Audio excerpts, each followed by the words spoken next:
Dead on the spot ang isang graduating student sa Agusan del Sur matapos pagtatagain ng kanyang kapitbahay. Ang suspect nagalit daw ng sitahin ng biktima sa paraan niya ng pagsasaing.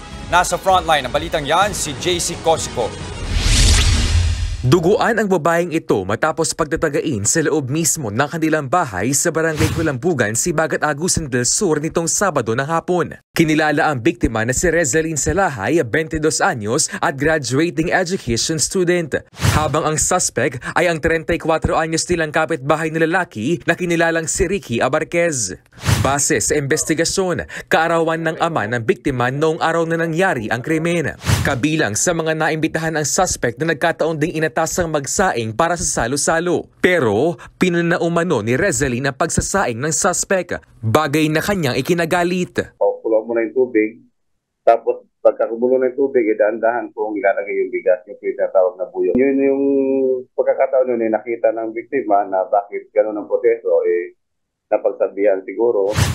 Sa investigasyon ng Sibagat Municipal Police Station, nakakuha ng tiyempo ang suspect na gawin ng krimen nang matapos na ang inuman sa selebrasyon at makatulog na ama ng biktima. Nakainom din ang suspect ng gawin ng krimen.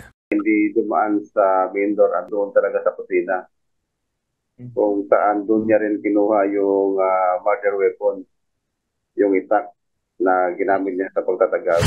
Dead on the spot si Rezaline sa mga taga sa iba't ibang parte ng katawan.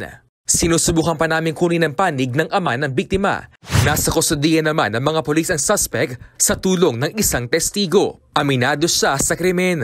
Hindi lang po talaga ang motibo na nagawa niya ang krimen ay yung kung napagalitan siya. At eventually po sir, umamin din po siya na nagawa niya yun dahil nga doon na nagalit siya, na pinagalitan siya sa estilo ng pagsasaing niya. Mahaharap ang suspect sa reklamong murder. Nagbabalita mula sa frontline, JC Cosico, News 5. Mga kapatid, Cheryl Cosim po. Iba na ang may alam at may pakialam sa panahon ngayon. Para sa tuloy-tuloy na balitaan sa frontline, mag-follow at mag-subscribe sa social media pages ng News 5.